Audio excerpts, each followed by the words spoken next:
Buenas tardes a todo el público presente. Daremos inicio a la conferencia virtual Mecánica de suelos aplicada a subrasantes y pavimentos, quien tiene como expositor al Dr. Herbert Zavala Caña, quien es ingeniero civil de la Universidad Nacional Federico Villarreal, en donde también realizó un magíster en gerencia de proyectos y un doctorado en ingeniería civil. Actualmente es administrador de contrato de la Subdirección de Obras de Carreteras y se desempeñó como especialista en suelos y pavimentos de la Unidad Gerencial de Conservación de Provías Nacional. Es coordinador de estudios y especialista en geotecnia, suelos y pavimentos. Además, es miembro del Comité de Calidad de la Dirección de Estudios Especiales y Ferrocarriles. Le damos la bienvenida, doctor.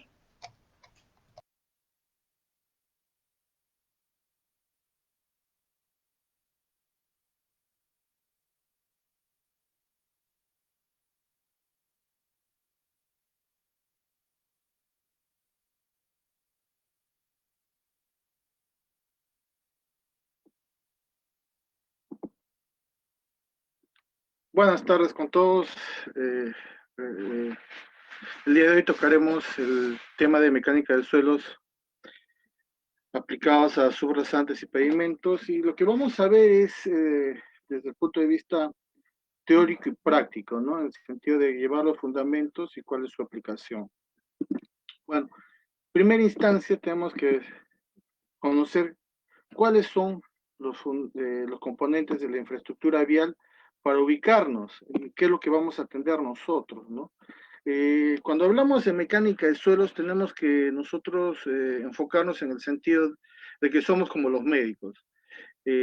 Vamos a tomarle, nuestro paciente es el terreno, el suelo, y a él le vamos a tomar una serie de muestras para luego analizarlos mediante ensayos, cuyos resultados obtenemos, y plantear una alternativa de solución al respecto, ¿no? Entonces, si ustedes se percatan, el procedimiento es el mismo que debe realizar un médico para poder plantear una alternativa de solución adecuada para atender a su paciente o curarlo. Igual en nuestro caso, ¿no? Para poder plantear alternativas de soluciones adecuadas para que la infraestructura vial que construyamos cumpla su vida útil. Ese es el objetivo de cualquier infraestructura, ¿no?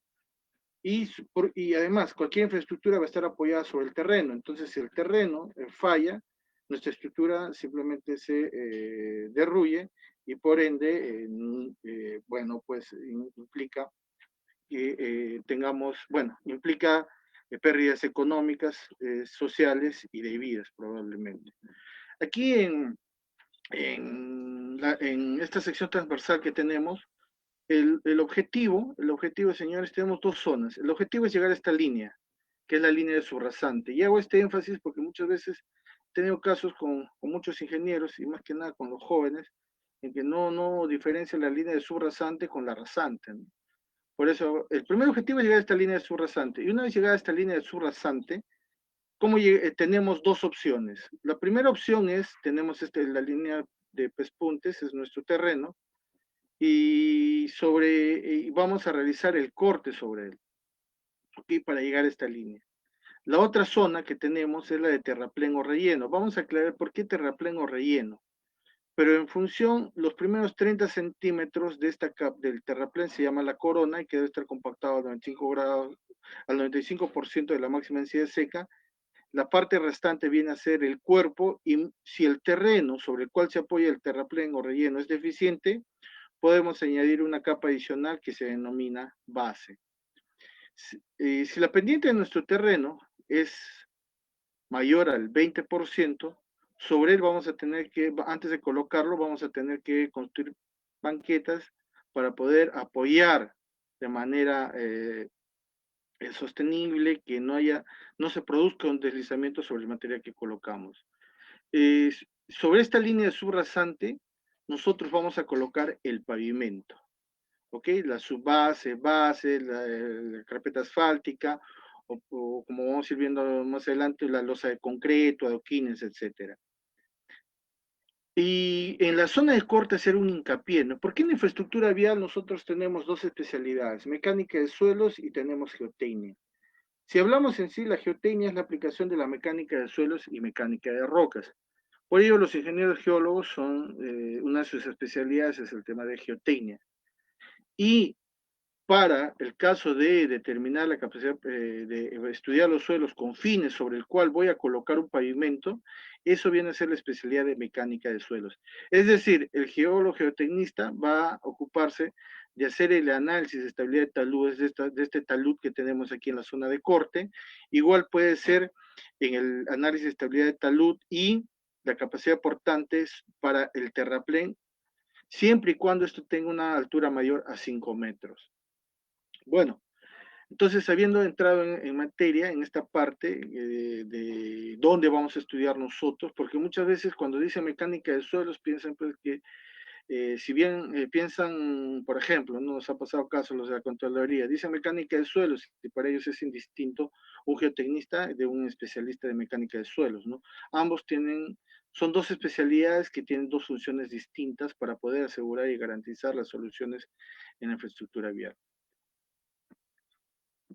Vamos a, en la siguiente imagen, ver, ¿no? ¿Cuál es el objetivo de un terraplén? Y esto sí hago énfasis, jóvenes, en el sentido de que el objetivo del terraplén es, este es el terreno natural, lo que está en línea gris, y elevar el nivel de terreno por distintas dificultades, ¿no? Inundación, el terreno es deficiente, etcétera, y elevamos el nivel de rasante. Ese es el objetivo del terraplén. Este es un terraplén convencional, ¿no? Donde tenemos el talud 1.5 o 1.8, y la otra técnica que tenemos es este tipo de terraplén, pero se llama tierra armada o suelo reforzado, cuya ventaja, ¿cuál es la ventaja de este tipo de solución? Que ya no tenemos el talud. Por ejemplo, si yo tuviera como el caso anterior, y ojo, es importante el talud, vamos a verlo más adelante. Presten atención a las imágenes porque esto lo vamos a volver a recalcar más adelante. Si yo tengo, por ejemplo, 1 metro de altura, ¿ok? En la horizontal tengo que tener 1,50 m. Si tuviera 3 metros de altura, en la horizontal tendría 4,50 m. 4,50 m es prácticamente más que un carril de una carretera. Entonces, si tengo 4,50 m en ambos lados, son 9 metros de espacio que estoy desperdiciando. Por eso es que hoy en día tenemos las soluciones como suelo reforzado, y que una de las especialidades que se encarga es la geotecnia. Pero tanto entre la mecánica de suelo y el especialista de geotecnia, los ensayos son similares. Lo que los diferencia es la aplicación y la interpretación de los mismos, como vamos a ir viendo. Por ejemplo, vamos a ver si hemos mencionado por qué decían terraplén o relleno. Vamos a ver aquí. El terraplén, el relleno es otra cosa que hacemos una excavación, hacemos una excavación, y ese es que cortamos y eliminamos el material y lo rellenamos. ¿Okay? Eso es el relleno, por eso es relleno, ¿no? Excavamos, cortamos, eliminamos y rellenamos con un material adecuado. Pero aquí, si ustedes pueden ver, y vamos a reiterar más adelante, este no es un material adecuado. Vamos a ver por qué. Bueno, pavimento flexible. Tenemos este es un pavimento convencional, donde tenemos la subrasante, como ya lo indicamos, y para entrar en materia, ¿no? ¿De qué se encarga la especialidad de mecánica de suelos y pavimentos? Entonces tenemos la subrasante, la subbase, la base y la capa superficial, que puede ser una carpeta asfáltica, tratamiento superficial, entre otros. La subrasante, la mecánica de suelos, el estudio de suelos se encarga de evaluar dos aspectos importantes. Aquí hay que concluir dos cosas importantes cuando analizo la subrasante, porque sobre él se va a colocar la estructura. ¿Y cuál es la estructura? El pavimento, estas tres capas, subbase, base y capa superficial. Entonces, la mecánica de suelos para la subrasante me define dos cosas. Primero, identificar los suelos inadecuados, aquellos suelos deficientes que van a incidir en el deterioro de mi estructura, y también determinar la capacidad portante del terreno, y con ello poder diseñar la estructura. Entonces, si identifico suelos inadecuados, voy a tener la capacidad de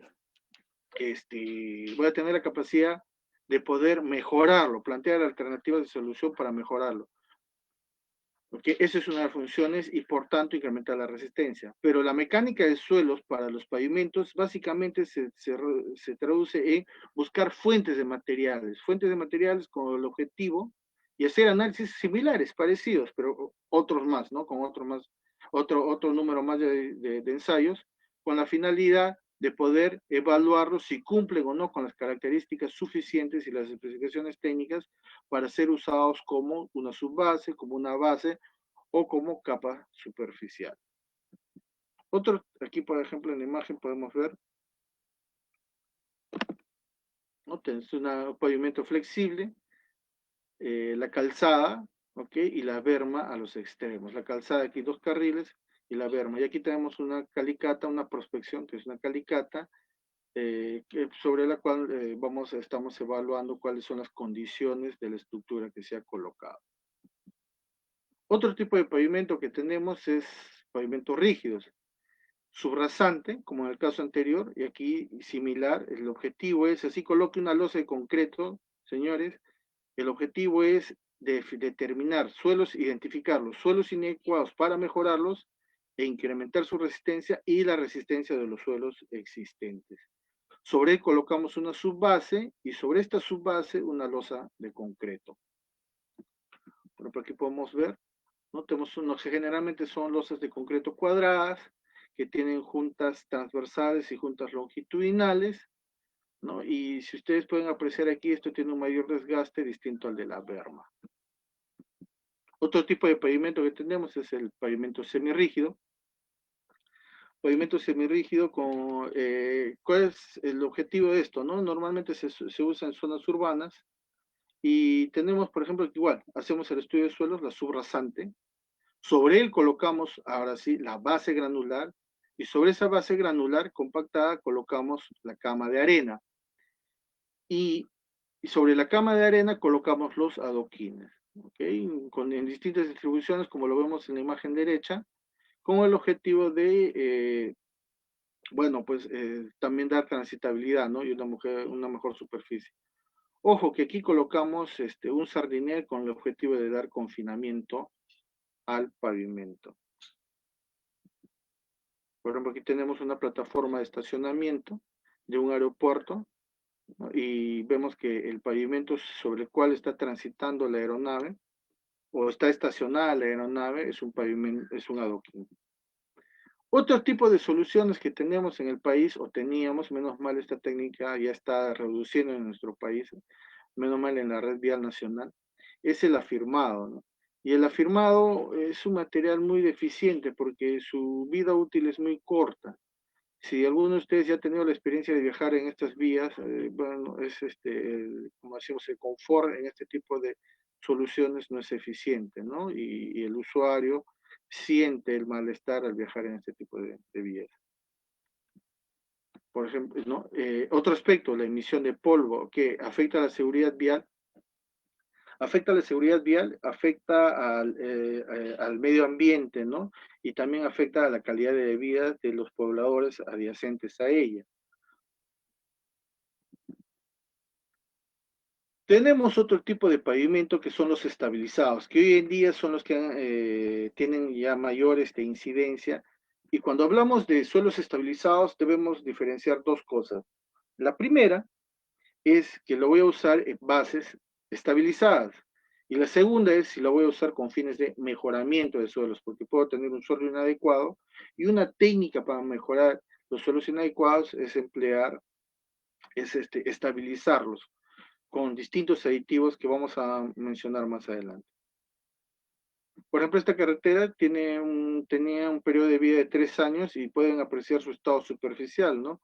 Mucho más, y es un suelo granular, ¿eh? Es un suelo granular con un porcentaje de finos menor al 20% y su desgaste es mucho, y muy inferior al que podemos ver en los casos de los afirmados.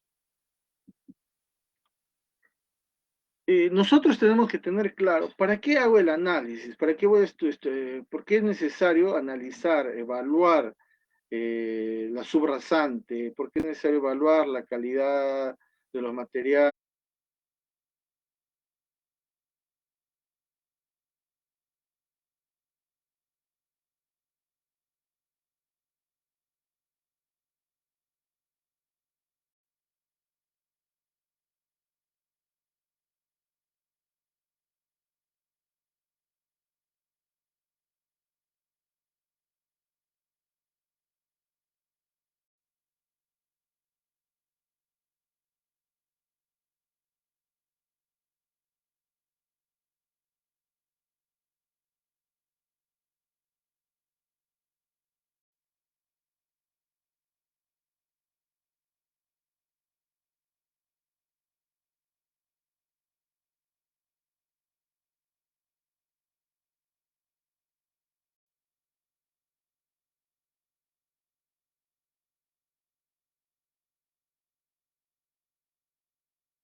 ¿no?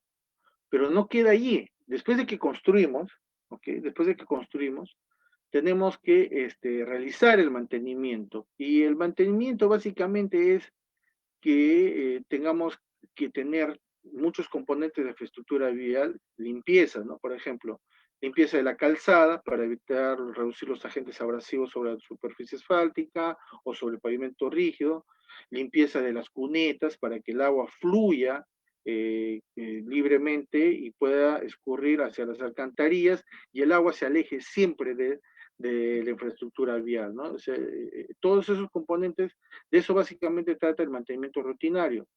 Y el mantenimiento periódico viene a darse después de 10 o 20 años, pero en ese tiempo o en ese lapso establecido. Y no menos importante, señores, es no habría ningún problema y ninguna infraestructura si no hubiera, no existieran las lluvias o no existiera el nivel freático por también, ¿no? Entonces, lo que afecta siempre toda infraestructura, lo que tratamos es de que el agua se aleje de la infraestructura vial en nuestro caso. Por eso es que tenemos nuestras cunetas, nuestras alcantarillas que ayudan, evacúan el agua de las cunetas, el agua superficial de las cunetas a través de alcantarillas y se van estas hacia una zanja de recolección y los emboquillados respectivos. Hasta esta parte, estimados jóvenes ingenieros, hemos visto la generalidad de lo que implica el sistema pavimento subrasante para que nosotros podamos tener claro por qué hacemos los demás ensayos, cuál es la incidencia de los ensayos, ¿ok? Porque si no, no tenemos un norte, y al no tener un norte, lo que muchas veces sucede es que cuando se realizan, por ejemplo, para un expediente técnico, las conclusiones, no se vierten en las conclusiones los resultados de los ensayos, de las mediciones que se hayan realizado para poder plantear el diseño, ¿no?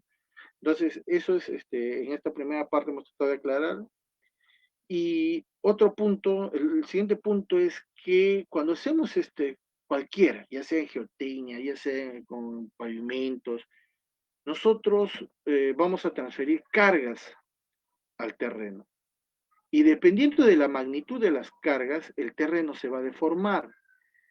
En el caso de pavimentos, las cargas son dinámicas. Entonces, ¿qué sucede? Cuando yo aplico una carga sobre el pavimento, se deforma.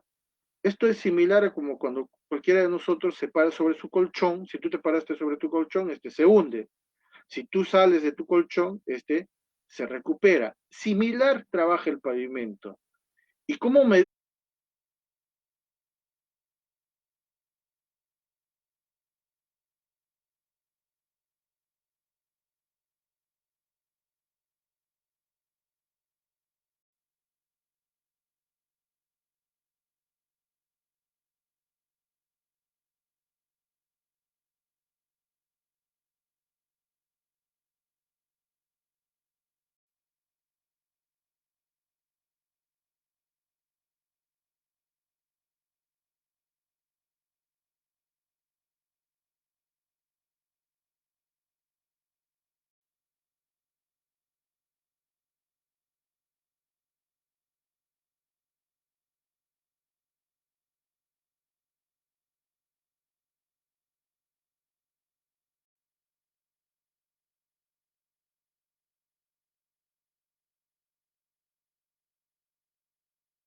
a las conclusiones a las que debemos abordar cuando hacemos estas mediciones? Aquí tenemos un esquema, ¿no? Tenemos la carga, se deforma y según va avanzando el pavimento, vamos viendo que se recupera el terreno, ¿no? Entonces, lo que nos va a medir la viga Benkelman la recuperación del terreno. Para eso está este aparatito, ¿no? Para eso, medir la deformación. Es la forma más directa de hacerlo, pero no es definitiva. Bueno, como lo mencionaba, entonces, solamente para consolidar lo que hemos visto hasta ahora es, ¿para qué construimos la infraestructura vial? Solamente para que en el diseño me van a intervenir. ¿Quién me hace más daño en una carretera? Los vehículos pesados. Aquí tenemos un T3S3, aquí otro similar, ¿no? ¿Por qué? Porque su carga es alta y la deformación que me van a producir tanto al pavimento, al sistema, pavimento subrasante es alta y por ende en el tiempo esta deformación no se puede ir recuperando totalmente. Entonces van acumulándose las deformaciones en el tiempo y pueden producirse los agüellamientos. Y también por estas deformaciones se va fisurando la carpeta asfáltica que se coloca como superficie de rodadura. Aquí tenemos dos tipos de vehículos, ¿no? En la primera, en la parte superior, un vehículo pesado de pasajero. Y en la segunda parte tenemos son dos vehículos pesados de carga. ¿Okay? Eso para, bueno, concluir esta parte. Y ahora sí entrar en materia, lo que nos interesa. Y ahora sí, ¿no? O sea, ingeniero, bueno, ahora me voy al campo. ¿Qué voy a hacer en el campo? ¿Qué debo estudiar para poder hacer mi estudio de mecánica de suelos? Primero es hacer mi muestreo. Y cuando hago la muestra, pues, aquí voy a mencionarles, la tendencia es a que hagamos menos calicatas, ¿no? Es como que tú fueras el médico y el médico te quisiera sacar un galón de sangre, ¿no? ¿Para qué? Para asegurarse. Cuando no es, ¿no? Lo suficiente y lo normal es sacarte una pequeña cantidad en un pomito y que es suficiente para hacer análisis, los distintos análisis para triglicéridos, colesterol, ¿no? Etcétera, y con ello te pueda determinar cuál es tu estado. Igual en carretera. En la carretera hacemos calicatas distanciadas, pueden ser cada 250 metros horizontalmente, y a una profundidad mínima desde el nivel, este es mi nivel de subrasante, la línea de pez punta roja es mi nivel de subrasante, y debajo de ese nivel de subrasante hasta una profundidad de 1,50 m, debo realizar mi calicata. Ella me establece que, ¿por qué hasta 1,50 m en el caso de carreteras? Porque hasta ahí es la incidencia de la influencia de la carga de los vehículos pesados. Si habláramos de aeropuertos, esto se amplía porque las aeronaves son mucho mayores, de mayor peso, transfieren mayor carga, mayores presiones. Por ende, en esos casos, en aeropuertos, la profundidad mínima de la prospección o de una calicata es mínimo 3 metros. Y si hablamos, decimos, ¿no? ¿Cómo las ubico? Las vamos ubicando alternadamente. En este caso, cada 250 metros. La distancia va a depender y va a estar en función de la importancia de la vía. Eso está normado, ¿no? Está en el manual de suelos y pavimentos. Y bueno, como les reitero, en función de la importancia de la vía, ¿no? Bueno, una vez que hice mi trabajo de campo, ¿qué necesito hacer? Los ensayos. Y con los ensayos tenemos dos niveles de ensayo, los ensayos estándar y los ensayos especiales. ¿Y en qué se diferencian los ensayos estándar de los ensayos especiales? Los ensayos estándar les tengo que realizar a todos los estratos de todas las calicatas que he ejecutado. Y los ensayos especiales solamente a ciertas calicatas. Por ejemplo, yo puedo haber hecho, volviendo a la imagen anterior, tengo aquí 8 calicatas. Y en cada calicata tengo 3 estratos. Por ejemplo, en la primera tengo 2, ¿no? En la segunda tengo 2 también, 2. En la cuarta tengo 1, 2, 3 estratos. En la quinta tengo 2, ¿ok? Un estrato y sucesivamente, ¿no? Entonces, a cada uno de esos estratos le voy a hacer los ensayos estándar. Pero me pueden decir cada 4 calicatas o cada kilómetro hay que hacer un Proctor modificado y un CBR. Es decir, si estas 4 calicatas están separadas cada 250 metros, a la tercera o segunda, ya eso queda a criterio del especialista cuando hace el trabajo de campo, le tomo las muestras para el Proctor y CBR, igual para la segunda parte, ¿no? A eso se refiere. ¿Y cuáles son los ensayos estándar? Generalmente son los ensayos de granulometría, límite líquido, índice plástico, humedad natural, ¿ya? Y clasificación ASTO. Esos son los ensayos estándar. Y los ensayos especiales vienen a ser Proctor modificado y el CBR. ¿Y por qué hablamos de Proctor modificado? Porque no puedo ejecutar el ensayo del CBR si no he realizado el ensayo del Proctor modificado. Lo vamos a ver más adelante, cada uno de ellos. Por ejemplo, aquí, el primer parámetro, granulometría. Si bien aparentemente es un ensayo muy sencillo, disculpen. pero nos da las dimensiones de las partículas que conforman el suelo y nos va a decir si tres cosas básicas. Estoy con un buen suelo, estoy con un suelo regular o estoy con un mal suelo, un suelo inadecuado. Nosotros en general tenemos que hablar de dos tipos de suelo. Voy a hablar de un suelo granular que está conformado por la grava y arena. Esos son los suelos granulares. O puedo hablar de suelos finos que están generalmente conformados por limos y o arcillas. ¿Ya? Puede haber siempre limos y arcillas, pero generalmente limos. ¿Por qué? Porque por ejemplo, nuestra costa, ¿qué predomina? Por la forma por las condiciones de clima, ¿ok? Generalmente el suelo se origina por medios mecánicos, físicos, pero en nuestra Amazonía no solamente son físicos, sino también son químicos, por eso es que en nuestra Amazonía predominan las arcillas.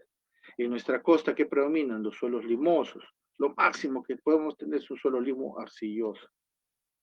Y aquí para entrar en materia esto estamos hablando para suelos, ¿sí? Aplicación de la mecánica de suelos para suelos. Pero ahora hablemos de la aplicación de la mecánica de suelos para pavimentos. Y cuando hablo de pavimentos, tengo que identificar canteras. ¿Y qué son canteras?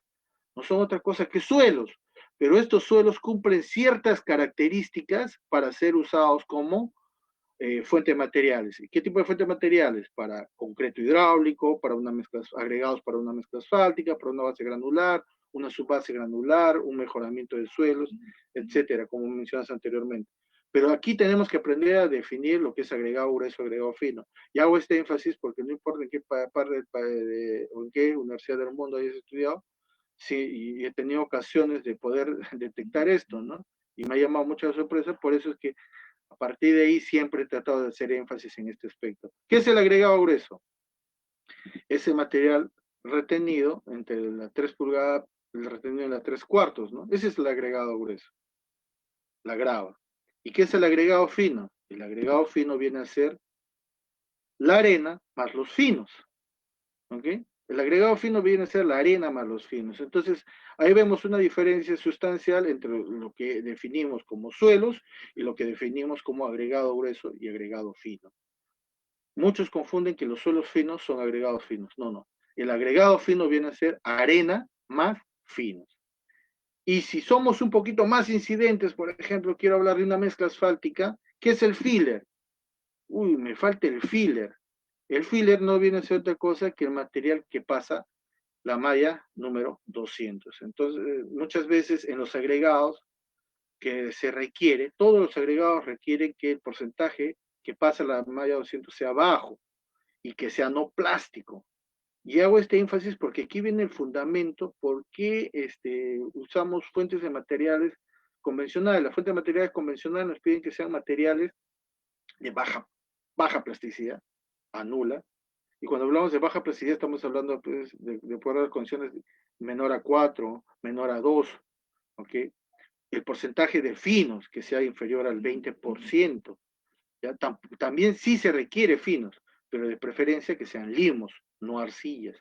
Por eso es que en el caso de mezclas asfálticas incluso se hace el ensayo de, vamos a verlo, de límites a lo que pasa la malla o 200, ¿no? ¿Okay? Vamos a ver aquí ahora, miren la grametría. Se supone que esto es una excavación para hacer un relleno y miren las características, miren, observen. Y vuelvo a reiterar, esta imagen es distinta a la anterior, pero el mismo error. Las características de las dimensiones ya aquí no son partículas, ¿no? Cuando es mayor yo hago la grametría de un material que pasa de las 3 pulgadas. De 3 a 12 pulgadas le decimos que son boleos, bolones, bolonería. Ese es su término técnico. Y si es mayor a 12 pulgadas, lo denominamos bloques, ¿ok? Observen, miren este bloque que está aquí. Tenemos aquí a un técnico y este bloque tranquilamente supera los 60 centímetros. Hago una pregunta, a este tipo de material, ¿nosotros vamos a poder hacer el análisis de granulometría? No. ¿Por qué? Porque el análisis de granulometría es al material que pasa 3 pulgadas. Y en conclusión, este material no es suficiente solamente por granulometría determinamos que no es eficiente para usarlo como material de relleno. Entonces yo como supervisor en obra, al ver ese tipo de material, le digo al contratista, señor, retírelo. Pero lamentablemente siguen estos vídeos. Estas son obras en el país, ¿ya? Por eso a veces están figurando, ¿no? ¿Por qué se fisuró la carpeta asfáltica? Y no miramos abajo, que no, pero le hemos puesto piedra. No, no, no, no es eso, señores. ¿Por qué? Este material no se acomoda posteriormente, hay muchos vacíos entre ellos. Por eso es que se busca que haya una secuencia, una curva granulométrica del material con la finalidad de que los vacíos, el material se pueda acomodar lo más posible, ¿no? Y los vacíos sean los menores y después me puedan resistir las cargas. En cambio, aquí lo que puede suceder, y sucede, ¿ok? Y vamos a verlo en imágenes, señores, más adelante imágenes y videos, ¿no? Van a presentar fallas en la superficie. No olviden estas imágenes, las anteriores que mostré y esta, porque estos van a ver, cada ensayo es un cúmulo para irnos percatando. Oiga, si yo estoy haciendo deficiente, no tengo en cuenta los ensayos de mecánica de suelo, simplemente voy a tener que mi infraestructura va a fallar, se va a deteriorar. Otro parámetro, el índice plástico. Como les mencionaba, nosotros quisiéramos pues que no encontrarnos con las arcillas o con los suelos limo-arcillosos. Pero aquí hay que saber manejar lo siguiente, ¿no? Por ejemplo, la norma nos dice, oiga, si su suelo tiene un IP mayor a 20, es un suelo muy arcilloso. Pero eso no es tan cierto, ¿ya? ¿Por qué nos interesa que detectar si es un suelo muy arcilloso? Tenemos que diferenciar entre si son arcillas agresivas y no agresivas. Las agresivas son expansivas, no todas las arcillas son expansivas, ¿ok? Vamos a mostrarlo ahora. No todas las arcillas son expansivas. ¿Qué sucede? Tengo arcillas que no varían su volumen frente al agua, pero sí reduce su resistencia. Y tengo otras arcillas que sí se expanden, reduce su resistencia, pero por expandirse también me deterioran la estructura. Entonces, oiga, por expansión me va a deteriorar y cuando pase una carga, un vehículo por ahí también se va a deformar, ¿no? Entonces, tenemos dos agentes o dos fenómenos que me van a incidir en el deterioro de la infraestructura vial. Y aquí algo importante, no es suficiente con decir el IP. Lo que hay que trabajar siempre cuando uno ve estos parámetros, como el IP, es notar la incidencia de los suelos finos. ¿Qué porcentaje de suelo fino? Si yo tengo un suelo cuyo porcentaje de finos es el 10%, este no me va a tener mayor incidencia en la matriz total del suelo. ¿Por qué? Porque el 90% que es grava y arena. Grava más arena. Pero si tengo un suelo cuyo es el 60% de finos, este sí me va a incidir en la matriz. ¿Por qué? Porque solamente tengo 40% de grava y arena. Y ojo, va a depender qué porcentaje de grava y qué porcentaje de arena tenga, porque según eso va a ser según esas características se va a reflejar su resistencia. Vamos a verlo aquí, lo que hemos manifestado. Para determinar el índice plástico tengo que saber hacer el ensayo límite líquido, límite plástico y el índice plástico. Por ejemplo, esta es la carretera Iquitos-Nauta. Ustedes pueden apreciar en imágenes que en el carril izquierdo y donde estoy señalando, ¿ok? Donde estoy señalando, perdón,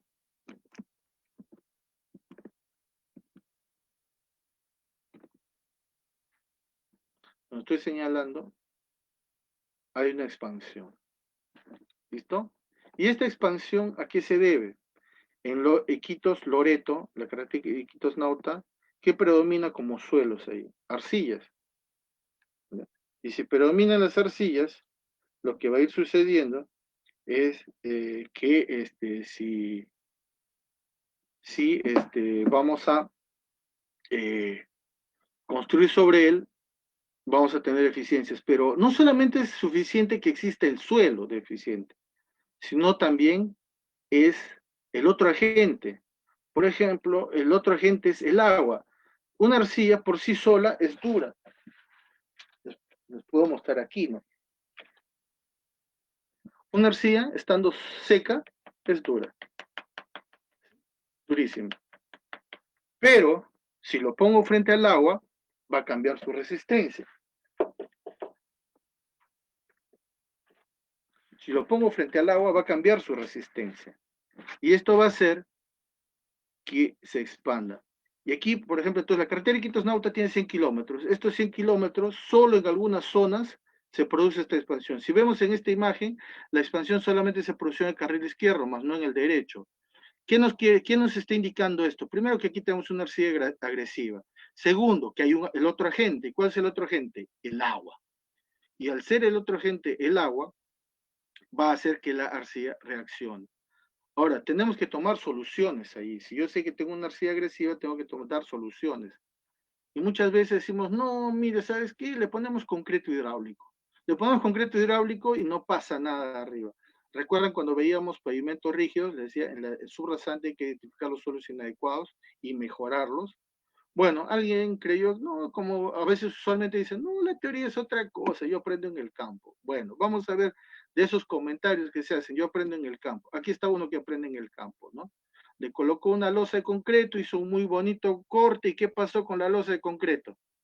Igual, se deformó, se fisuró, ¿ok?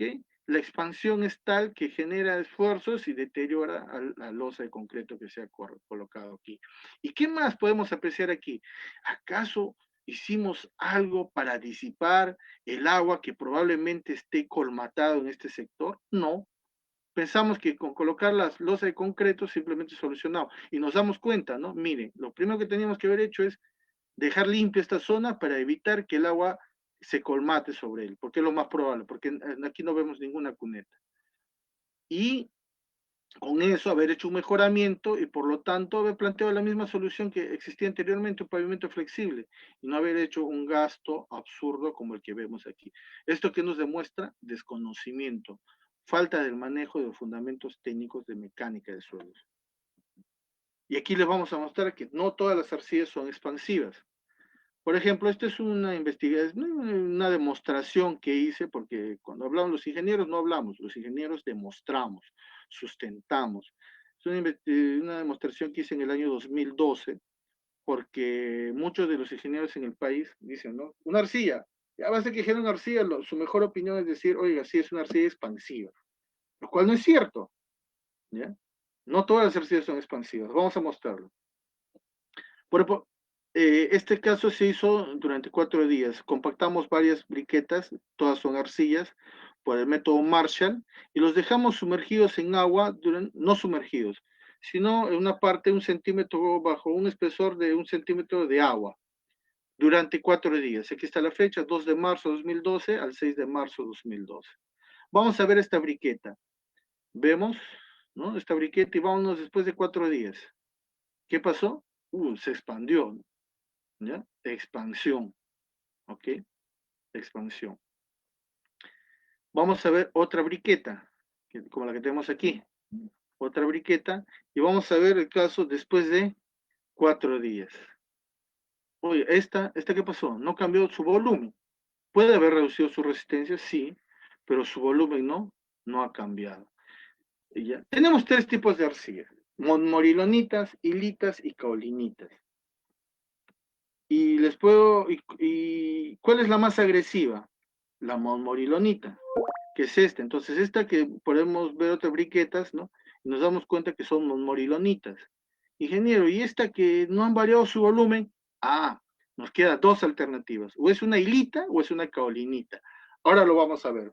Pero antes de pasar, recuerden que dije que no es suficiente medir solamente el IP, sino hay que medir para saber si una arcilla es expansiva y sustentarlo técnicamente, tenemos que dar la actividad de la arcilla. Y no es otra cosa que, aparte del IP, hacer el ensayo de Boyucus o el ensayo del hidrómetro para determinar el porcentaje de arcilla que existe, y con ello calculamos la actividad. Y con la actividad yo puedo determinar si estoy hablando de una arcilla caolinítica, hilítica o monmorilonítica, ¿no? De acuerdo a estos, eso es nuestra interpretación. Obtenemos este resultado y nuestra interpretación puede ser que es una caulinita, una hilita o una morilonita. Y si hablo de morilonita, oiga, estoy hablando de una arcilla agresiva. Y volviendo a la imagen anterior, entonces, ingeniero, ¿de qué tipo de arcilla es la que nos ha expandido? Les voy a mostrar. No sé, Yamile, si me puedes apoyar ahí con ampliar la pantalla. Y dejo de compartir. Yamile, ¿puedes ampliar la pantalla para mostrarles, por favor? ¿O dejo de compartir también? A ver, por favor. Solamente... Ya. Muy bien. La arcilla, la caulinita, les voy a soplar aquí, la caulinita es blanca. Entonces, ¿cuál es la otra arcilla que está en la imagen? Es hilita. Y observen, esta está humedecida y ahora ¿qué sucede? La puedo trabajar, ¿no? Puedo moldearla. Imagina entonces, ¿qué pasa cuando está húmeda? Cae su resistencia, ¿ok? Ese es el problema. Y si aplico una carga, ¿qué va a suceder? Se deforma, no recupera. Por eso es la importancia de conocer arcillas agresivas y arcillas que no se expanden. ¿Por qué esto es importante en general? Si bien yo sobre este material obviamente no voy a colocar una estructura, pero sí es importante cuando voy a estabilizarlo. Me es más económico estabilizar una hilita y una caulinita que estabilizar una morilonita. Y ahí la importancia, por ejemplo, uno de los puntos de la aplicación de estabilizadores. ¿Qué tipo de arcilla tengo, no? Tengo otro caso, esto es más fino, esto es más arenoso, ¿sí? ¿Ok? Esta es otra caulinita, sino cuál es la diferencia con la anterior que les mostré, que esto tiene un mayor porcentaje de arena fina, ¿no?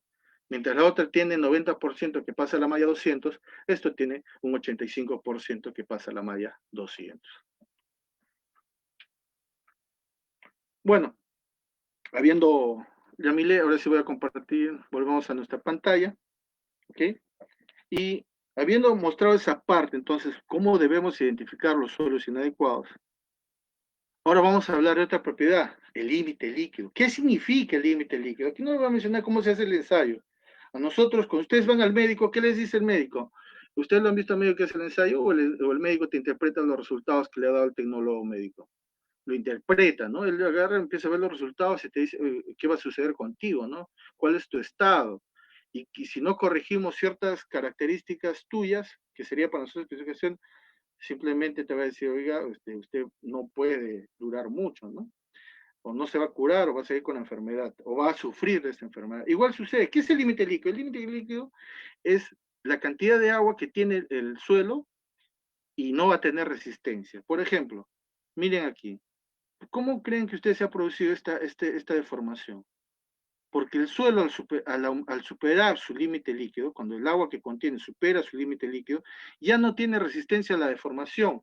Y esto que ustedes ven es un desplazamiento, es una falla por corte. Ah, ingeniero, pero a ver, no se aprecia muy bien ahí, parece que se hubiese hecho un hoyo. No, no, es un desplazamiento. Ya, no lo ves en esta imagen, vamos a verlo en la siguiente. Aquí la puedes apreciar. Esta es una carretera al norte de nuestro país, en Piura. El azul rasante es una arena limosa, 30% de finos. Lo denominamos suelo colapsable porque justamente una de sus características es un suelo granular, ¿ok? Pero con un 30% de finos. ¿Y qué pasó aquí? Humedad. La humedad supera el límite líquido. Entonces, al superar el límite líquido, que esta deformación que vemos aquí hacia el lado izquierdo, es una falla por corte. No resiste el tránsito. Igual vamos viendo que la deformación se da no solamente en el sentido longitudinal, sino también en el sentido transversal. Entonces, ese es un indicio claro de que el problema es en la subrasante. Vamos a ver la siguiente imagen. Y aquí podemos ver claramente la falla por corte, ¿no? Toda esta deformación que ustedes observan es falla por corte.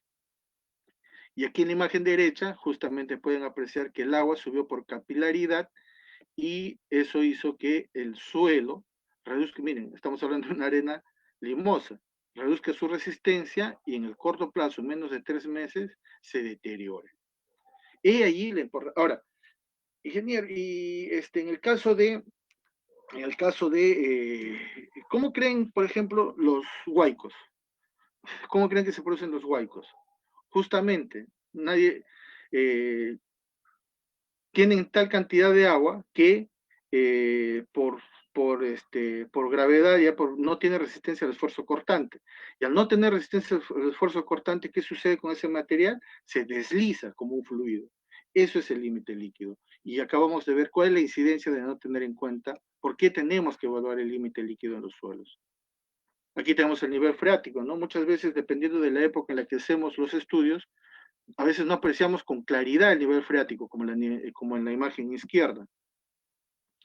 Pero podemos dejarlo un tiempo abierto, aperturada la calicata, y va dándose ciertas filtraciones. Entonces, esto es un indicio, y con el ensayo de humedad, cuando el ensayo de humedad es alto y lo comparamos con el límite líquido, nos da un indicio claro de que allí muy probablemente hay nivel freático, ¿no?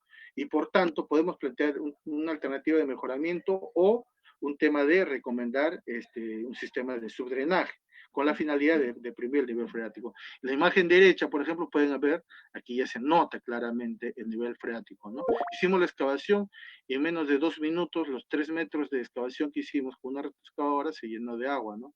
El técnico que está aquí mide aproximadamente 1,60 m, y miren, ¿no? Con la dimensión de la calicata que habíamos desarrollado ahí.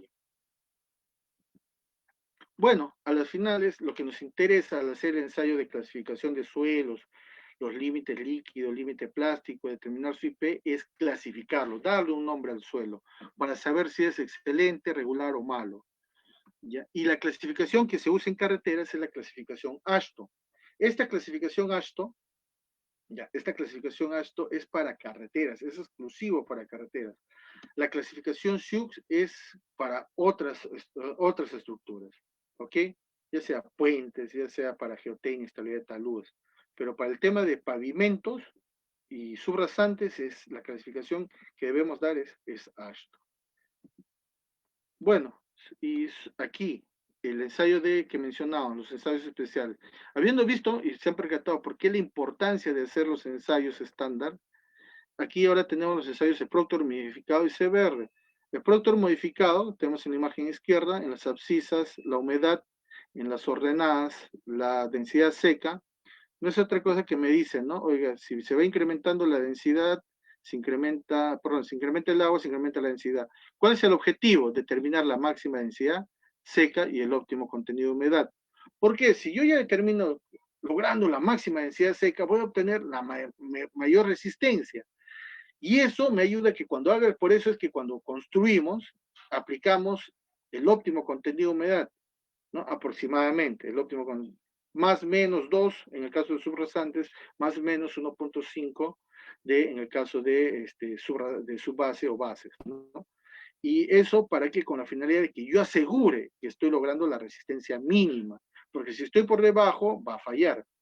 Y a la derecha tenemos el ensayo de CBR, donde determinamos cuál es la resistencia del material al 100% de la máxima densidad seca y al 95% de la máxima densidad seca. Para el caso de subrasantes nos interesa el 95%, trabajamos con el 95% de la máxima densidad seca, ¿ya? Para el caso de subrasante. Si fuera para el caso de una base, una subbase, trabajamos con el 100% de la máxima densidad seca y a 1/10 de pulgada de penetración. A 2/10 de pulgada se hace con fines de control de calidad del ensayo. Este es el procedimiento, esto es para el ensayo CBR, compactamos nuestros moldes, después de compactado lo llevamos a la poza, lo dejamos sumergidos ahí por 4 días, por 96 horas, para luego proceder a hacer el ensayo de CBR. Aquí está la muestra, el equipo de CBR, y cómo quedan al final nuestras muestras, ¿no? Aquí quiero, como conclusión, que veamos lo siguiente. Vamos a ver un tema de por qué hacemos compactación y CBR, cuál es el objetivo. Son, entre comillas, parámetros muy sencillos, digamos, ¿no? Si es que, pero vamos a ir viendo qué es lo que sucede en la práctica, ¿no? ¿Qué es lo que sucede en la práctica? Aquí tenemos, vean, miren, estamos en una carretera, estos camiones volquetes están vaciando el material aquí, están colocando en el talud inferior el material. Y se pueden percatar en esta zona, ¿qué está sucediendo? ¿Se han percatado? ¿Se percatan qué está pasando aquí? Ha fallado. Y no ha transitado nadie. ¿Por qué es eso? Porque no se ha compactado. Y al no compactarse, este es el síntoma, una falla típica en un terraplén por tema de compactación. Vamos a... Yamile, ¿se vio el video?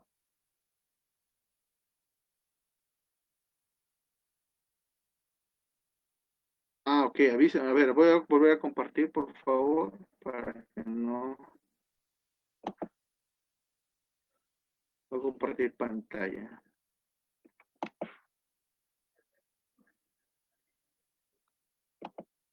Yamile, confírmame. ¿Ahora se ve? Ya, entonces, bueno, voy a reiterar. Aquí tenemos nuestros camiones volquetes, ¿ok? Tenemos nuestros camiones volquetes. Estos camiones volquetes están colocando material en esta zona, en el talud inferior, y lo que va a suceder es, y no lo están compactando.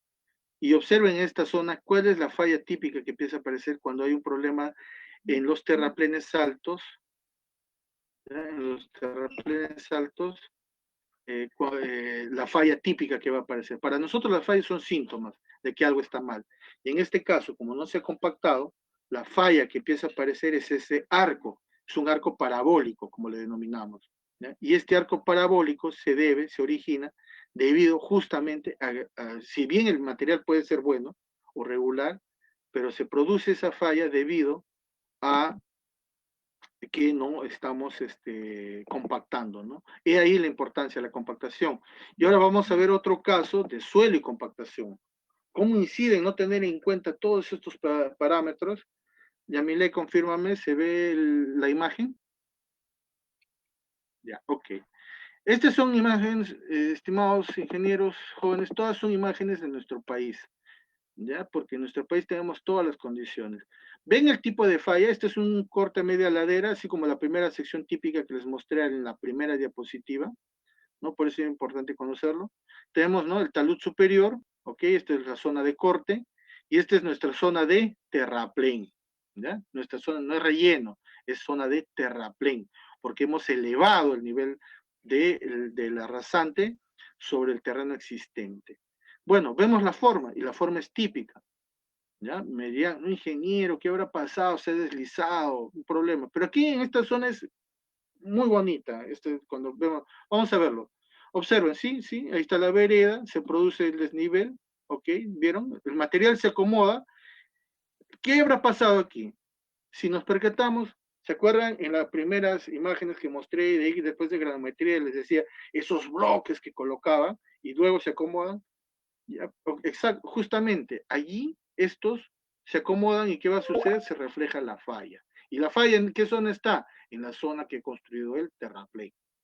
Ahora, ¿qué compactación voy a poder hacer en esos bloques? Pues de 60, 50 centímetros, 30 centímetros.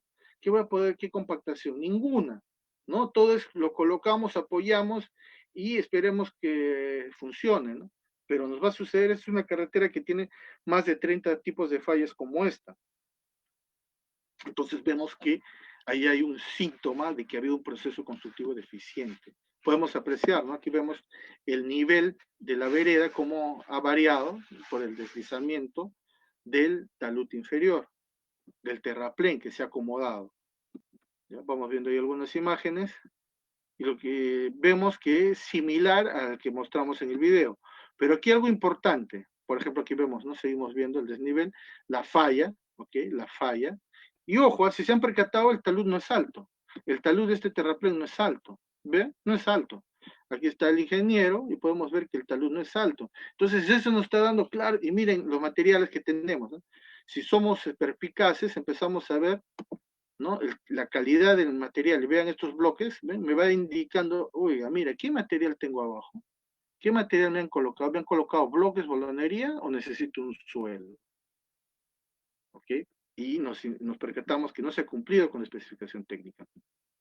Ya ingeniero, pero eso es muy probable, puede haber agua, pero vamos a ver aquí en la siguiente. Vamos a ver en la siguiente. ¿Ya? Aquí hemos puesto toda. Aquí, por ejemplo, esta es la misma zona, es continua. ¿Ya? Pero ¿cuál es la diferencia? Que en esta zona es continua, ¿eh? El caso anterior no es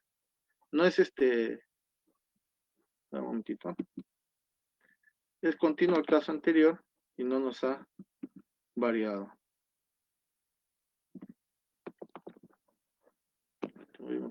unos problemas con el mouse. Y vamos viendo aquí, un ratito.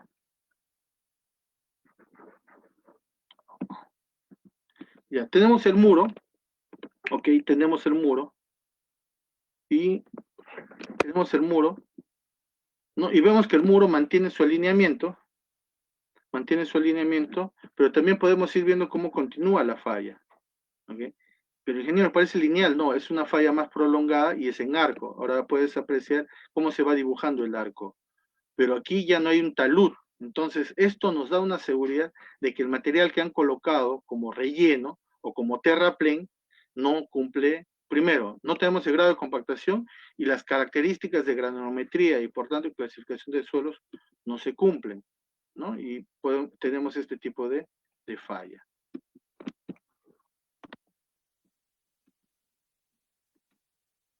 ¿Okay? Listo. Entonces vamos a pasar a nuestra siguiente presentación. Y bueno, habiendo hecho, como ustedes han podido apreciar, qué significa no tener en cuenta, cuáles van a ser las consecuencias de no tener en cuenta los resultados de los ensayos, nosotros tenemos que categorizar a nuestra subrasante. Es una subrasante inadecuada, pobre, regular, buena, muy buena, excelente. ¿Y cuándo necesito por temas de resistencia que la subrasante mejorar? Si es por tema de CBR. Este CBR que vemos aquí es al 95% de la máxima densidad seca y a 1/10 de pulgada de penetración. Y vamos a realizar mejoramiento cuando es menor al 6%. Okay. Otro tipo de suelos que tenemos son los suelos orgánicos. Y que, como en este caso, este es un Ucayali. ¿Y cómo reconozco un suelo orgánico? Les aseguro, primera instancia, el olor. Ese aroma uno nunca se olvida. Ya es un olor no muy grato, no muy agradable, ¿ok? Lo otro es la textura, es fibrosa. Y lo que tenemos que hacer con este material es, tenemos que cortarlo, eliminarlo. ¿Ya? ¿Por qué? A veces, no, dicen, ya no cortemos, compactemos, ingeniero. Este es un caso que me pasó. Y al cliente a veces hay que darle la razón, pues ¿no? El cliente siempre tiene la razón, no te puedes pelear. Pero tú tienes que demostrarles, pues, que, oiga, mira, yo quiero hacer bien mi trabajo, pero si no me dejas hacer, si después falla, pero hay que demostrarle. ¿Cuál es el problema de los suelos orgánicos? El problema de los suelos orgánicos es que no compactan, absorben la energía de compactación. En primer lugar, aquí en la imagen izquierda, bueno, no me está ayudando el mouse, en la imagen izquierda tengo el problema de que no tengo un rodillo pata de cabra, para empezar, es un rodillo liso. Bueno, eso es lo que, ojo, he estado en Loreto, Amazonas, madre de San Martín, Ucayali, madre de Dios. Y en todos los casos, la mayoría tienen rodillo liso. Todos los que alquilan maquinaria, rodillo liso. Entonces, ese es un problema generalizado, ¿no? Pero bueno, y ahora si vemos en la imagen derecha, muy bien, mire ingeniero, me dicen, no, mire, está bonito, ya quedó. Bueno, uno tiene que demostrar. Y lo que le pedí, solicité un favor, que pase el cargador frontal, y lo hice pasar, pues, para demostrar que iba a fallar lo que el pavimento que coloquemos, así que ahí sobre él coloque una losa de concreto, va a fallar. Pasó el cargador frontal y ustedes ven ahí en imágenes lo que ha sucedido, ¿no? O sea, se ha deformado. Imaginen sobre eso si después coloco cualquier estructura. Simplemente también va a fallar. Y ojo, no voy a poder construir. ¿Por qué? Porque todos los demás capas no vas a lograr los grados de compactación mínimos. ¿Okay? Y al no lograr los grados de compactación mínimos o la compactación requerida, simplemente no logras la resistencia. Y al no lograr la resistencia, no va a soportarte el sistema pavimento subrasante. Otro caso que tenemos es en nuestro país el tema de cenizas volcánicas, ¿ya? Y las cenizas, y lo bonito eso es lo bonito de nuestro país, ¿no? Esto es en el sur. Esto normalmente no lo van a encontrar en los libros, ¿ok? Pero esto me pasó en un caso en el país, esto es en el sur, en Moquegua, la carretera Moquegua-Materequipa, una zona muy bonita, desértica, donde se producen las mejores paltas, pero tenemos esto. Ustedes en la imagen izquierda pueden ver en el talud superior y en la plataforma de la vía, la ceniza, ¿no? En la imagen derecha, la prospección que estamos haciendo. Y aquí hay que hablar un caso, este es un caso de suelo colapsable. Y aquí viene la importancia de conocer los ensayos. A veces cuando vemos la normativa me pone una serie de ensayos, ¿no? Y la pregunta es, ¿por qué lo hago? Porque ha habido casos en que muchos ingenieros hacen toda una serie de ensayos y después no saben qué hacer con los resultados. ¿Ok? Los ensayos se hacen de acuerdo a las condiciones de suelo que tengas. Por ejemplo, este era un sector donde teníamos una ceniza volcánica y para nosotros decíamos, ¿qué pasa con esta ceniza volcánica? Es un suelo colapsable. Esta ceniza volcánica tiene estas características, ¿ok? Son grumos, como los que ustedes pueden ver aquí, ¿ya? Son grumos, ¿ya? Se han formado, ¿ok? Pero también tienen cierta, aquí lo voy a golpear con una piedra, ojo, esta es una piedra normal, tienen cierta resistencia. Pero estas se han formado, tienen ciertos grumos, entonces no tienen todos los tamaños, no hay finos. ¿Y qué va a suceder? Que al colocar carga sobre él, estos se van a acomodar y al acomodarse va a fallar la estructura del pavimento. Y ahora, aquí hay algo excepcional con estas cenizas volcánicas, que cuando hacemos el ensayo de CBR vamos a encontrar resistencias mayores al 12, 13, 15%. Y ahora que decimos, ingeniero, ¿y cómo determinamos para este caso suelos colapsables? Vimos el anterior con el tema del límite líquido, ¿no? Para una arena limosa. Uno de los ensayos para determinar si un suelo es colapsable es hacer el ensayo de densidad que podemos ver en la imagen inferior derecha.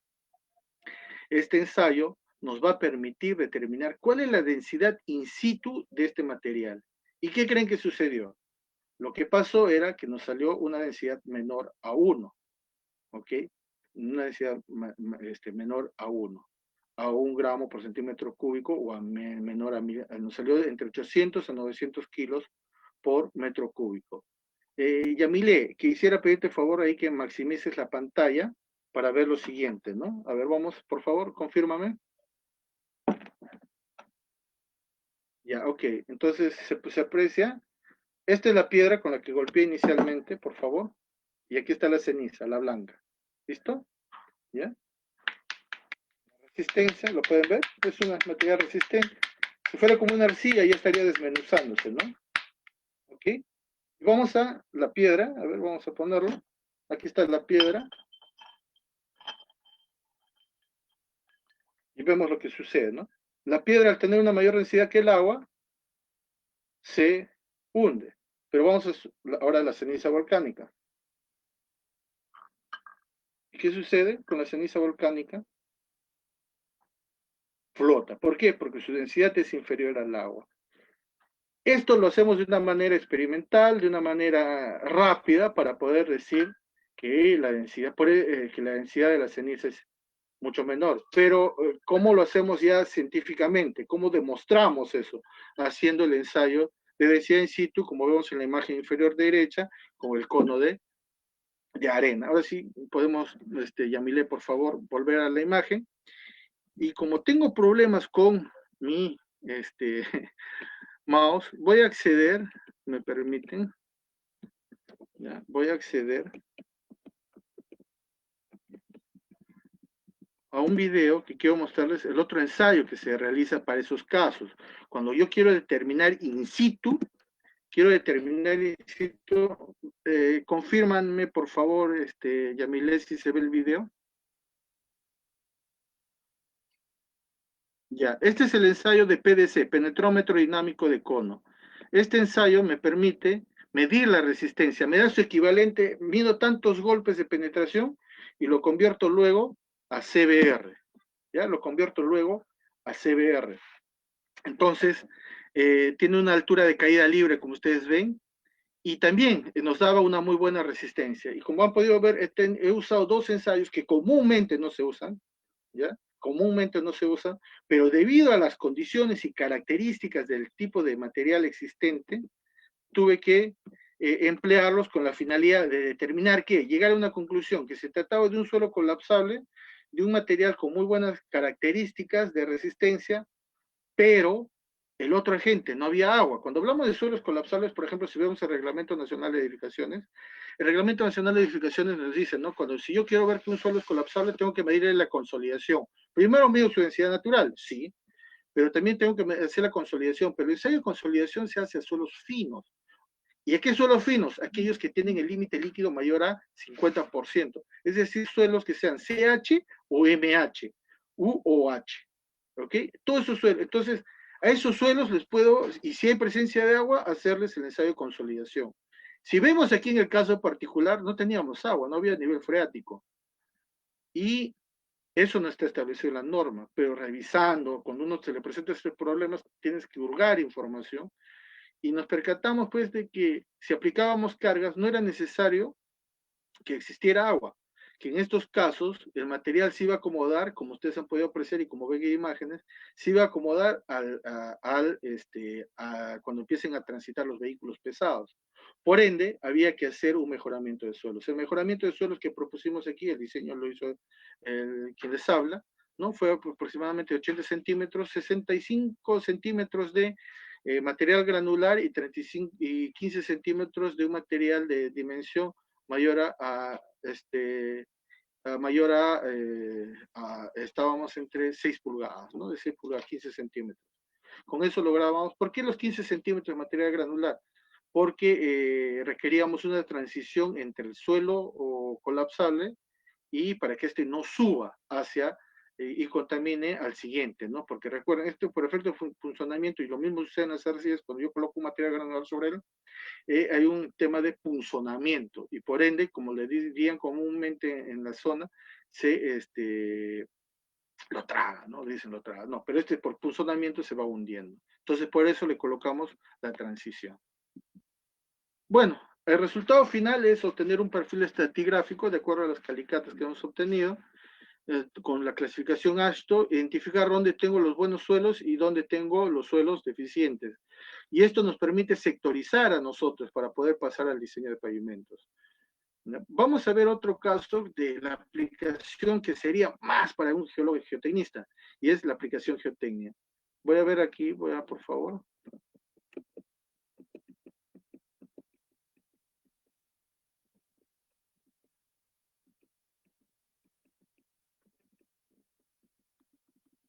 Voy a ingresar.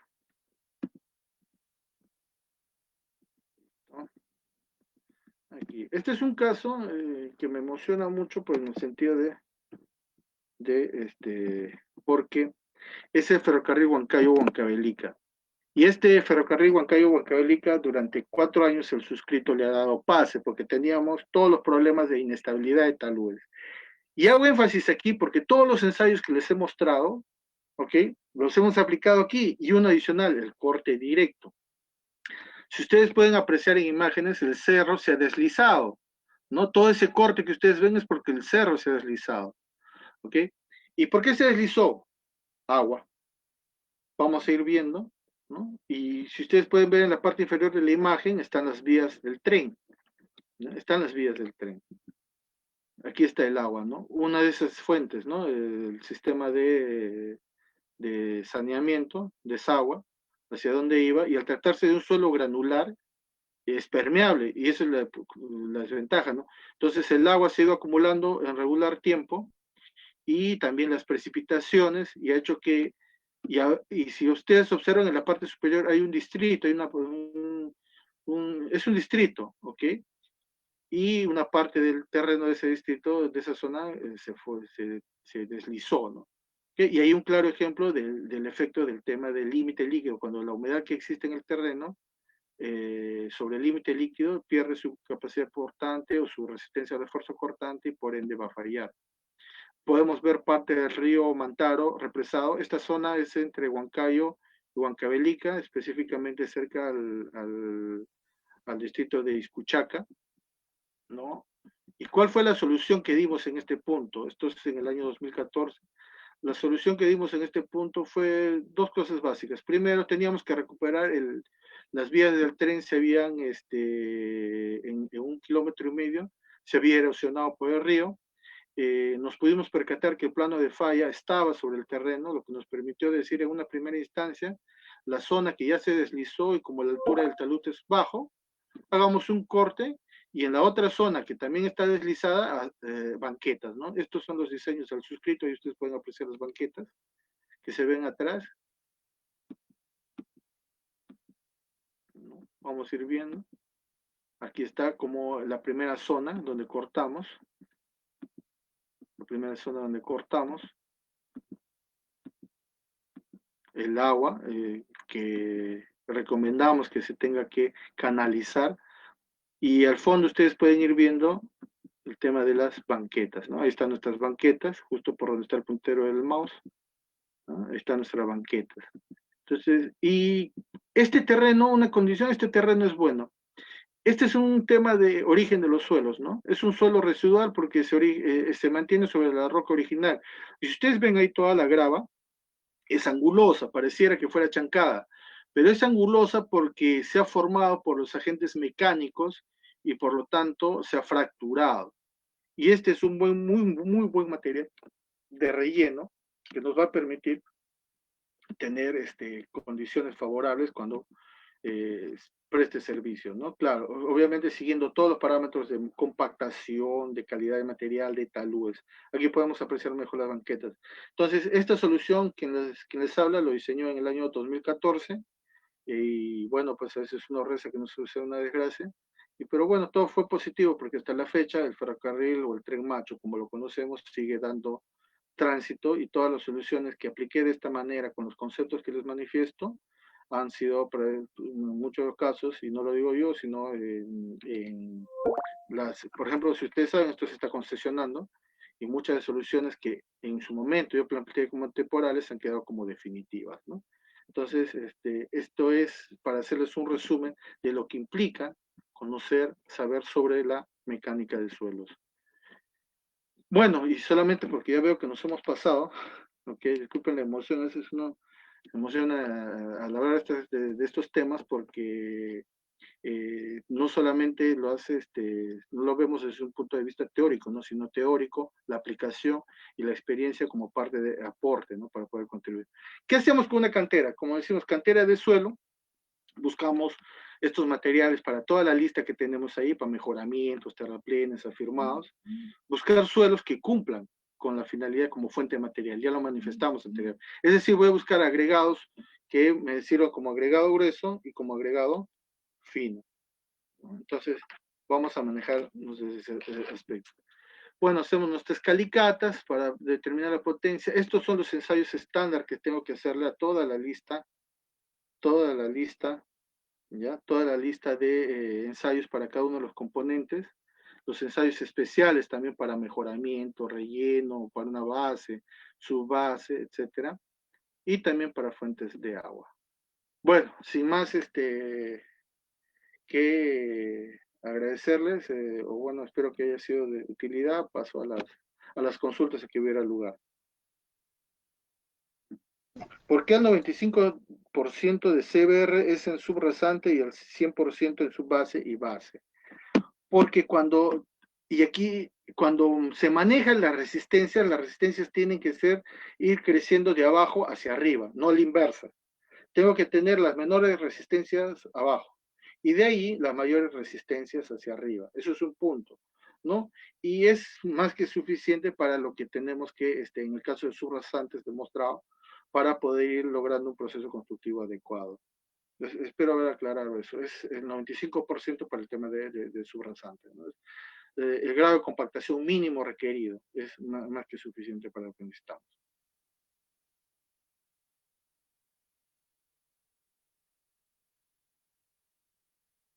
¿Sí? ¿Alguna otra pregunta, Yamile?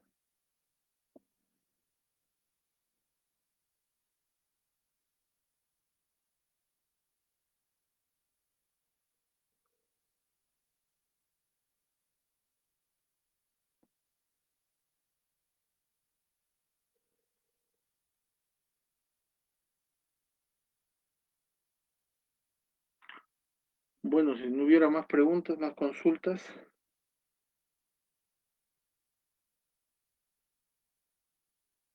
Sí, justo estoy viendo.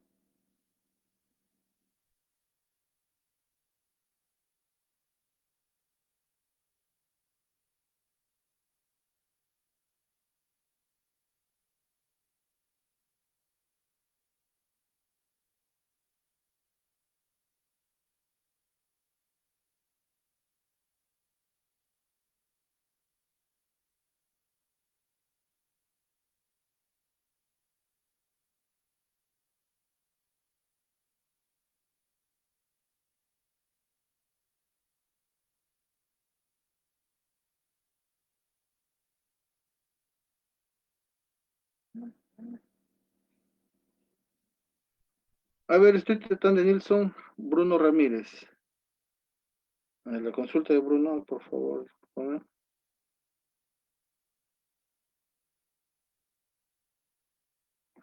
Si en una calicata hay tres tipos de suelos, ¿cuál considera para el diseño? ¿El menos de CBR, el promedio de CBR o cuál es su metodología para el CBR de diseño? Ya, es una pregunta muy útil porque a veces, cuando en todos los casos que he podido ser revisor, las calicatas, o mejor dicho, donde se ha tomado el CBR, hemos tenido inconvenientes porque propone mejoramiento de suelos donde no se requiere. ¿Y qué quiero manifestar con esto? Nosotros tenemos que tener en cuenta el diagrama de esfuerzos y hasta 1 metro se da, hasta 1 metro de profundidad se dan los máximos esfuerzos. De 1 metro a 1,50 m no es incidente. Entonces, ¿dónde debo priorizar mis muestras o a qué estratos debo tomar las muestras para CBR? Entre el primer metro, ¿no? Hasta 1 metro. Ahora, cuando yo tenga estratos de 30 centímetros, esos estratos, señores, cuando hago el cálculo, no tienen ninguna incidencia. Me interesa estratos mayores a los 30 centímetros. Entonces, priorizo, si tengo un primer estrato, por ejemplo, 50 centímetros, el segundo estrato es 60 centímetros, lo tomo a los dos. ¿Por qué? Porque voy a calcular el CBR ponderado de ambos. CBR ponderado, que de acuerdo a la metodología de Ashton nos da la fórmula. ¿Ok? Si yo tuviera un estrato de 80 centímetros de cero, en los primeros 80 centímetros, y los otros 70 centímetros, que ya es para llegar a 1,50 m, tomo solamente el primer estrato de 80 centímetros. Si tengo un estrato, por ejemplo, en el de 50 centímetros, a ver, 60 centímetros, y es un A1A, cero, que es un buen suelo. Y después de 60 centímetros a 1,10 m tengo un suelo, un A76, con índice de grupo de 30. Oiga, ¿es un suelo malo el segundo estrato? No. A ambas muestras saco para su CBR y después calculo su CBR ponderado. Si ese CBR ponderado es menor a 6, recién planteo mejoramiento de suelos. ¿Cuál es el error común? Dejan el primer estrato y luego el siguiente estrato lo toman. ¿Y qué están planteando? Mejoramiento de suelos. Y muchas veces los planteamientos los espesores de mejoramiento de suelos, de acuerdo al tráfico, no están superando los 60, 50 centímetros, 80 centímetros. Entonces, no voy a retirar un suelo bueno para traer un buen suelo, ¿no? O sea, es ilógico, ¿no? Entonces, va en la secuencia de que la prioridad son el primer metro, y la exclusividad es que los primeros 60 centímetros son los que me definen la calidad del suelo, y ese es el que me determina la resistencia, porque es ahí donde se da la mayor aplicación de la distribución de esfuerzos. Sí.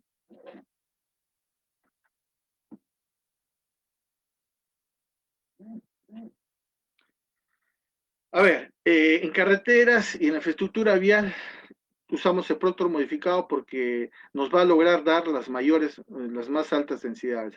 El Proctor normal o el Proctor estándar se usaba porque en la década de los 50, porque básicamente los vehículos que existían aquella vez no transmitían las cargas que hoy en día los vehículos transmiten. El Proctor normal básicamente sería para un tema de veredas, si lo consideramos, ¿sí? Pero la aplicación hoy en día para poder asegurar una muy buena resistencia y una capacidad portante adecuada es el Proctor modificado.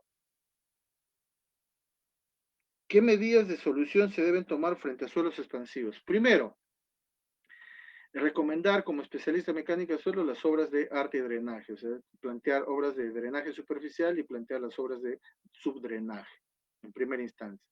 Luego tenemos otras como estabilización química, podemos hacer, como ya hemos mostrado varios casos, el corte, eliminación y reemplazo del material, ¿ok? O podemos cortar y eliminar, por ejemplo, tengo un corte, eliminación de 1 metro de espesor y voy a rellenar 1 metro de espesor. No, puedo también aplicar geomallas. Y las geomallas, ya no voy a cortar 1 metro de espesor, sino puedo cortar hasta 30, 40 centímetros de espesor, y la geomalla entre la interfase de la arcilla y el material que me va a servir de relleno, ¿no? Esos casos los he aplicado ya diversos en el país y dan muy buenos resultados. Entonces, Ojo, pero recuerden, en todos los casos siempre hay que ver cómo evacuar, reducir el agua, porque si yo no reduzco el agua, por mejores planteamientos que tenga, vamos a tener problemas. Y uno de ellos es el efecto, por ejemplo, si a veces hago, no deprimo el nivel freático, no ayudo a que se reduzca el agua que puede penetrar en el suelo, simplemente se produce el material de relleno, es un material permeable. Entonces, ¿qué se va a originar? Lo que se denomina el efecto piscina. Todo ese material permeable se llena de agua y también nos va a dar ciertas dificultades. De todas maneras, reduce en cierta medida la resistencia del material y está mucho en función del porcentaje de finos que tenga este material granular que use como relleno. Entonces, es siempre establecer alternativas entre drenaje, subdrenaje y el mejoramiento propio que podamos desarrollar. El objetivo de realizar el ensayo de módulo resiliente. ¿Qué sucede? Como ustedes han podido apreciar en las primeras imágenes, las cargas que se aplican en una carretera son dinámicas. El ensayo del CBR es aplicación de carga estática. ¿Ya? El módulo resiliente lo que me va a hacer es simular el efecto de cómo va deformándose el pavimento, ¿ya? En determinados ciclos. Y eso me va a permitir tener con mayor certeza cuál es la resistencia de este material y poder usarlo directamente en los cálculos de diseño de pavimentos, porque hasta ahora lo que se hace es determino el CBR y luego esto, mediante las ecuaciones Ashton, las convierto a módulo resiliente y paso al cálculo del diseño, ¿no? Pero en nuestro país todavía no tenemos el equipamiento, ¿no? Ni la empresa privada, ni el Estado tenemos, se ha implementado estos equipos, ¿no? Hay una empresa que lo tiene, pero es para módulo, en el caso no se dice módulo resiliente, ¿no? Sino módulo dinámico para el caso de mezclas asfálticas, pero no tiene para suelos.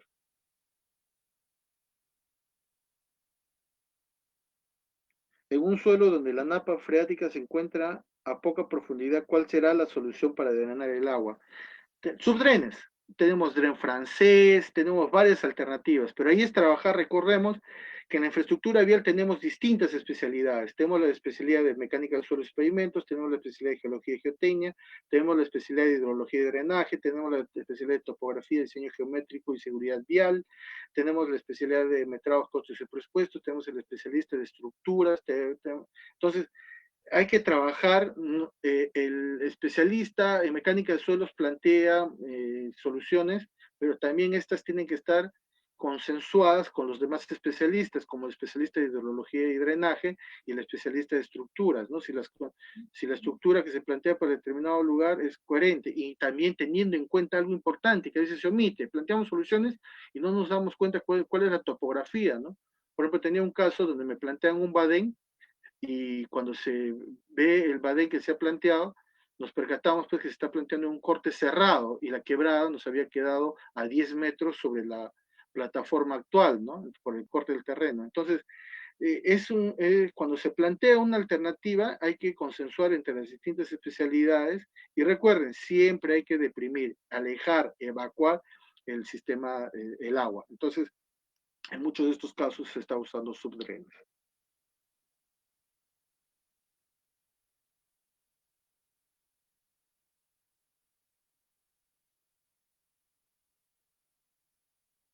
No se hace, a ver, aquí la pregunta, ¿no? ¿Es prudente realizar prediseños de los materiales de mejoramiento, subbase, base y hormigones cuando los materiales a utilizar se encuentran en bloques?